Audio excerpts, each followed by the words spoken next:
Olá, meu nome é Marina Domingos e este é o curso de Libras do IPED. Nesta primeira aula, iremos estudar a história da pessoa com deficiência.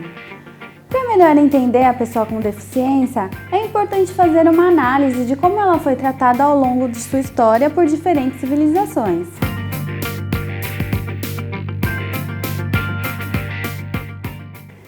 Então eu digo pessoa com deficiência por quê?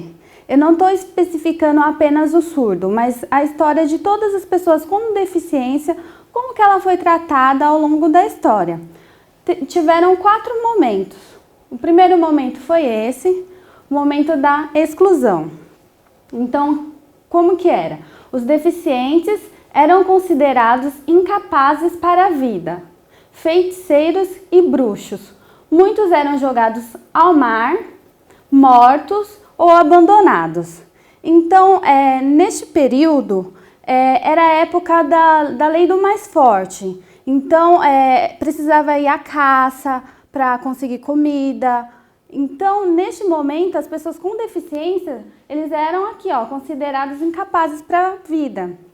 Ou feiticeiros, bruxos, pessoas que eram castigadas por Deus. Eles não deveriam ser nutridos, nem educados.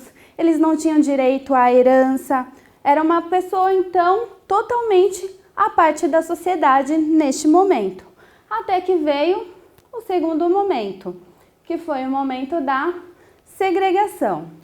Então, a partir desse momento, as pessoas com deficiência não eram mais mortas, mas elas foram isoladas, separadas da sociedade. Então, vamos ver a definição. Então, os deficientes eram separados e isolados da sociedade, em instituições especiais, longe das povoações, afastados da família, dos vizinhos, permaneciam incomunicáveis e privados de liberdade. Então, esse foi o segundo momento, onde as pessoas com deficiência elas foram separadas. Antes elas foram para a mesma instituição de ensino, é um lugar que o objetivo era o quê? Era o cuidado. Elas não eram educadas, elas não eram preparadas para futuramente conseguir um trabalho. Então a família via a pessoa com deficiência ainda como um fardo. Então eles colocavam todas as pessoas com deficiência no mesmo lugar, com um simples objetivo que era o cuidado, os cuidados básicos para essas pessoas. Aí veio o terceiro momento, que foi o momento da integração. Então, aqui ele reconhece o direito à educação especializada e à reabilitação. Então, a partir desse momento, eles já tiveram acesso à educação. No entanto, as pessoas com deficiência tinham que se adaptar ao modelo da sociedade. Então, o que nós podemos perceber? Então, a sociedade parou de segregar as pessoas com deficiência. Agora, eles já estavam no nosso meio, mas, entretanto, a sociedade não se adaptou para receber eles. Por exemplo, eles já poderiam estudar numa instituição, numa escola, por exemplo. Eles não necessariamente estariam mais segregados, num lugar somente para ser cuidados. Agora, eles vão estar na mesma instituição de ensino regular. Mas no caso, muitas vezes eles eram segregados da mesma forma. Então eles estavam numa instituição regular, mas numa sala especial.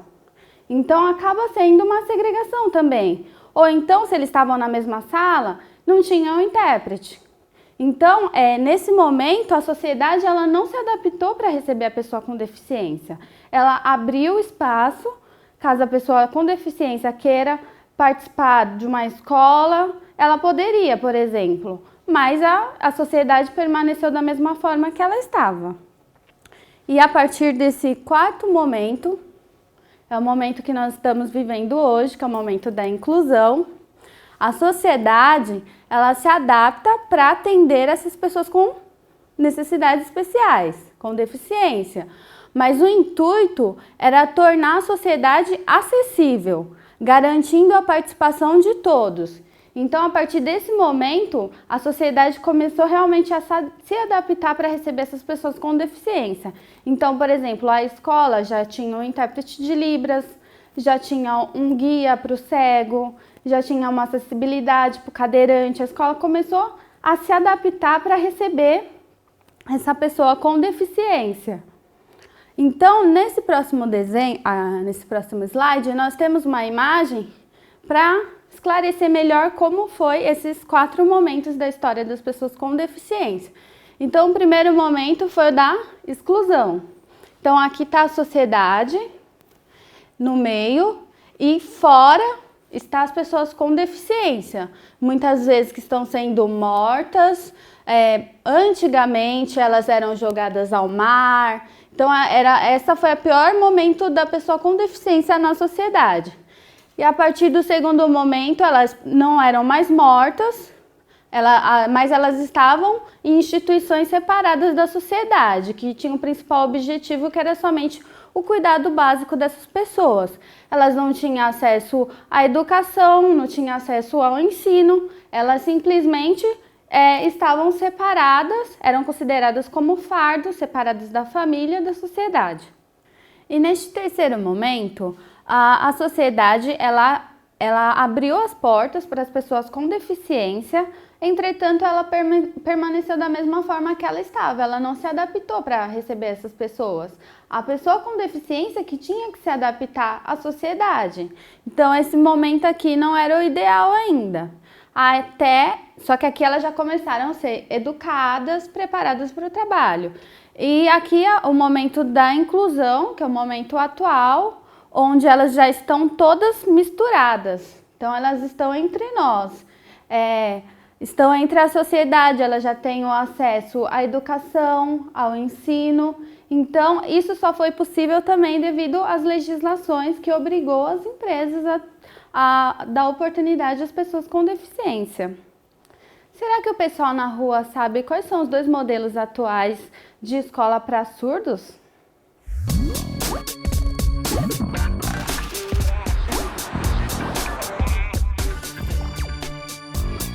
Quais são os 2 modelos atuais de escola para surdos? Eu não sei. Acho que a escola inclusiva e a bilíngue. Escola inclusiva e a bilíngue, eu acho. Atualmente, existem 2 modelos de escola para surdo. Tem o modelo da escola inclusiva e o modelo da escola bilíngue. Como nós vimos na história da pessoa com deficiência, nós estamos num momento de inclusão, do momento da sociedade estar mais inclusiva. Então, as escolas inclusivas, elas têm seus pontos negativos e também os positivos. O que nós percebemos é que o surdo na escola inclusiva, ele não tem acesso a uma cultura, a sua cultura, ele não tem contato com outros surdos.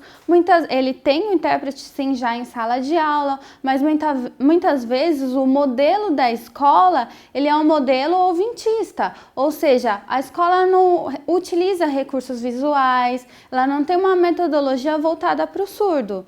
Então, acaba não sendo tão eficaz nesse ponto. Mas, por outro lado, também ela é boa porque o surdo ele tem a opção de escolher se ele quer uma escola bilíngue ou uma escola inclusiva. No caso, a escola inclusiva, ele tem um acesso mais fácil, porque tem em qualquer local. Então, todos os lugares têm escola, ele pode escolher onde ele quer estudar.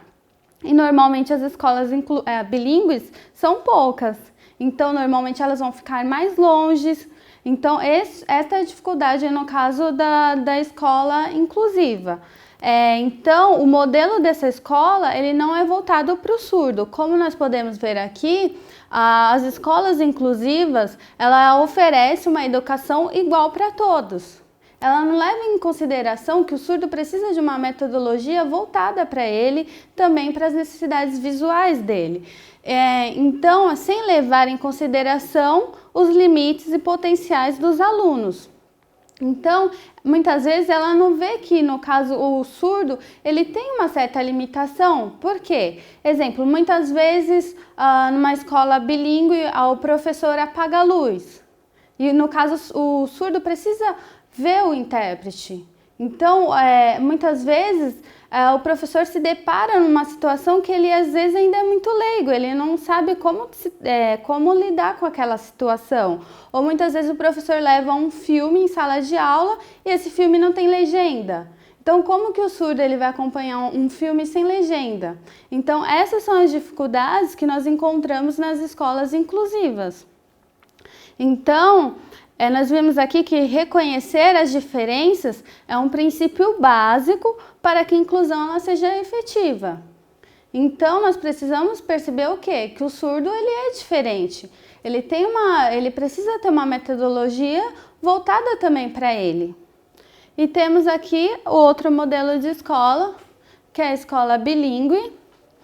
Então, lá na escola bilíngue é utilizada uma metodologia voltada para o surdo e permite a formação da identidade surda por meio do convívio com outros surdos, ou seja, professores, alunos, funcionários. Então, a partir daqui, nas escolas bilíngues, o surdo já vai ter contato com outras pessoas que têm a mesma língua que ele, vai desenvolver sua cultura, sua identidade. A metodologia já é voltada para o surdo, que vai ter recursos visuais. Então, esses são os dois modelos de escolas atuais.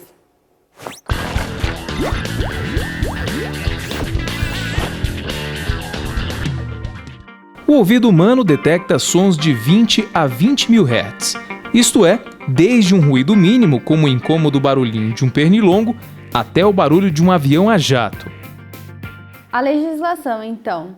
Temos a Lei 7.853 de 89, que cita que cabe ao poder público assegurar às pessoas portadoras de deficiência o pleno exercício de seus direitos básicos, inclusive dos direitos à educação, à saúde, ao trabalho, ao lazer, à previdência social, ao amparo à infância e à maternidade.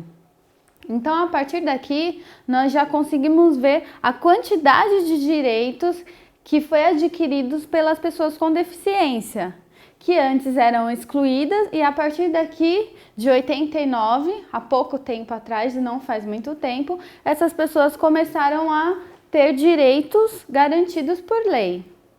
A próxima legislação, ela é a Lei de Cotas, que é a Lei 8.213 de 93, que ela cita que as empresas com 100 ou mais empregados está obrigada a preencher de 2% a 5% dos seus cargos com pessoas portadoras de deficiência.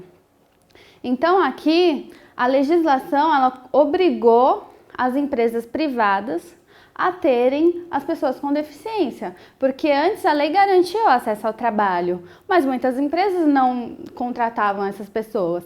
A partir desse momento, as empresas foram obrigadas.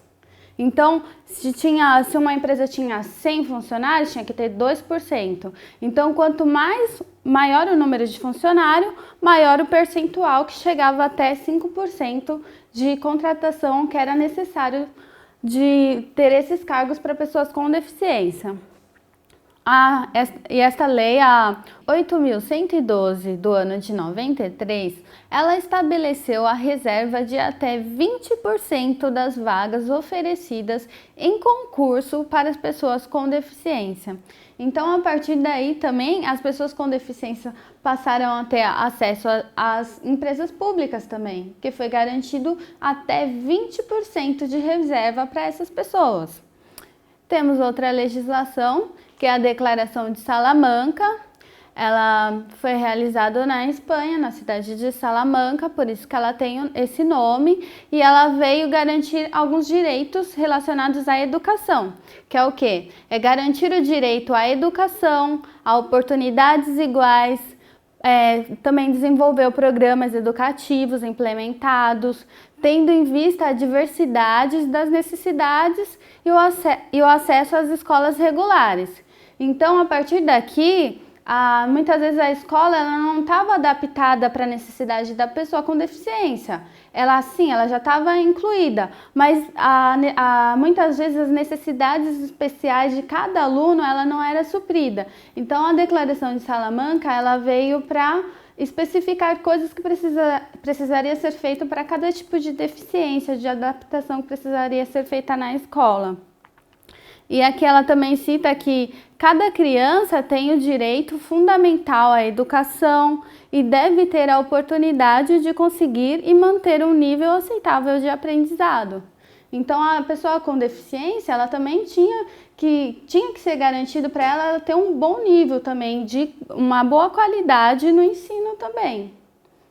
Vamos ver agora algumas legislações que foram importantes, no caso agora para o surdo, voltadas para o surdo. Temos o Decreto 5626 de 2005, que ela reconhece a Libras, okay? Que ela é o reconhecimento da Libras como um meio legal de comunicação e expressão oficial da comunidade surda brasileira. Então essa daqui é a Lei de Libras, que reconhece a Libras como a língua oficial da comunidade surda brasileira. Temos também a Lei 12.319 de 2010, que regulamenta a profissão do intérprete de Libras. Então essas foram duas leis que auxiliaram a comunidade surda, que foram uma conquista. Temos também outra, que é o Dia do Surdo.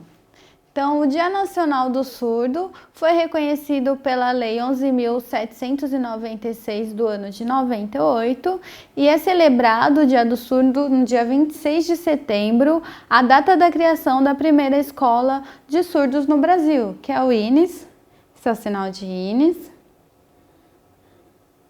Então, o mês de setembro também é conhecido pela comunidade surda como Setembro Azul, onde é comemorado o Dia do Surdo. Então, espero que tenha gostado da aula e até a próxima!